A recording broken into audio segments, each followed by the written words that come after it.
بكم من جديد. النهاردة عنوان الفيديو بتاعنا 3 قصص حب في حياة عبد الحليم. هنقول الأولى كانت في بلده قرية الحلوات، مركز الإبراهيمية بمحافظة الشرقية. كان لسه صغير عبد الحليم، وكان في صلة قرابة بينه وبين اللي بيحبها. كان بيروح يغني لها في الغيطان وسط الفلاحين، وطبعا كانوا الفلاحين بيسيبوا الغيطان والمحاصيل ويروحوا يسمعوا عبد الحليم.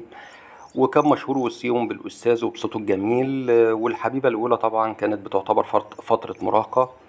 لكن بالرغم من كده استمتع عبد الحليم بأحاسيس الرومانسية وقت حبه ليها، زي الغنى ليها، وكمان إنه بيجيب لها ورد، وإنه يحس بدقة قلبه فرحانة للمرة الأولى.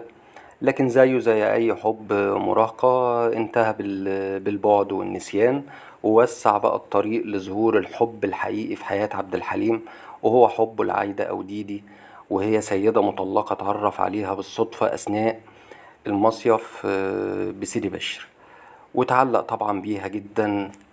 وبقت علاقتهم عبارة عن حب شديد وقوي. وحس طبعا عبد الحليم وقتها انه مش هيقدر يستغنى عنها، فراح على طول لجدها عشان يخطبها منه. لكن طبعا كانت المفاجأة الصعبة عليه جدا ان جدها رفض بحجة ان هو حابب يرجعها لطليقها.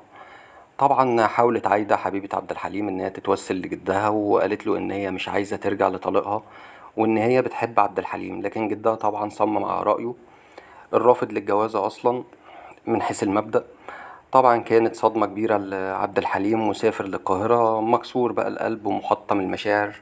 لكن بعد فترة اتواصل جد عايدة مع عبد الحليم، وقال له إن عايدة بسبب بعدها عنه حصل لها مرض نادر جدا أثر على سمعها وبصرها، وإن هو سفرها لندن عشان تتعالج. وإن حالتها متأخرة جدا. طبعا عبد الحليم اتأثر وزعل جدا، وسافر للندن علشان يطمن على معشوقته وحبيبته عايدة، فوجدها في حالة صعبة جدا تعتبر في مرض الموت. فطبعا بمجرد ما شافته عايدة بصت في عينيه وبمنتهى الحب، وقالت له: حليم، أنا عايزة أطمن عليك قبل ما أموت، وعايزاك تتجوز في حياتي وأنا لسه عايشة، وأشوفك فرحان وسعيد، وعايزة حد يصونك ويخاف عليك. طبعا عبد الحليم اتأثر جدا ورد عليها إنه مش هيتجوز غيرها هي، وإن هي هتخف وهترجعله، وإنه مش هيحس بطعم السعادة غير معاها هي، مش مع حد تاني. لكن للأسف الحبيبة توفت. وبيتقال إن عبد الحليم غنى أغنية في يوم في شهر في سنة في فيلم حكاية حب كان بيغنيها ليها هي. وطبعا كان طلع إشاعة إن هي سيدة مسيحية، لكن طبعا هي لأ، سيدة مسلمة من عائلة حليم أصلا، لكن من فرع كله بشوات يعني. ومن أكتر الحاجات الغريبة إن في بداية قصة حبهم مع بعض وأثناء علاقتهم ببعض قالت له إن أنا مش عايزاك ترتبط بيا جامد، لأن أنا حاسة إن عمري قصير.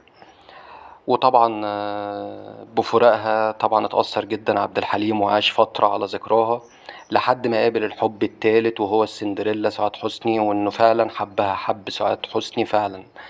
لكن ما اتجوزهاش، وما اتجوزهاش ده قولا واحدا ان هو فعلا ما اتجوزهاش، وان هو اكيد لو اتجوزها كان هيقول لان شرف لاي حد ان يتجوز نجمة كبيرة زي سعاد حسني يعني. لكن هو ما اعلنش الكلام ده وما قالش الكلام ده. طبعا عدم جواز عبد الحليم من سعاد حسني بسبب ان حليم طبعه شرقية يعني جدا، وكان هيرفض اكيد ان هي تستمر كفنانة. والسندريلا من رابع المستحيلات ان هي كانت توافق ان هي تبطل فن، فكان هيبقى الوضع مستحيل يعني. لا هي هتبطل فن، ولا كان عبد الحليم بطباعه الشرقية هيقبل ان هي تفضل في التمثيل يعني. وكان رأي عبد الحليم في السندريلا ان هو حاسس ان مفيش حد واقف جنبها، عشان كده هو حب يقف جنبها. وبكده نكون وصلنا لنهاية الفيديو بتاعنا النهاردة، وتحياتي ليكم.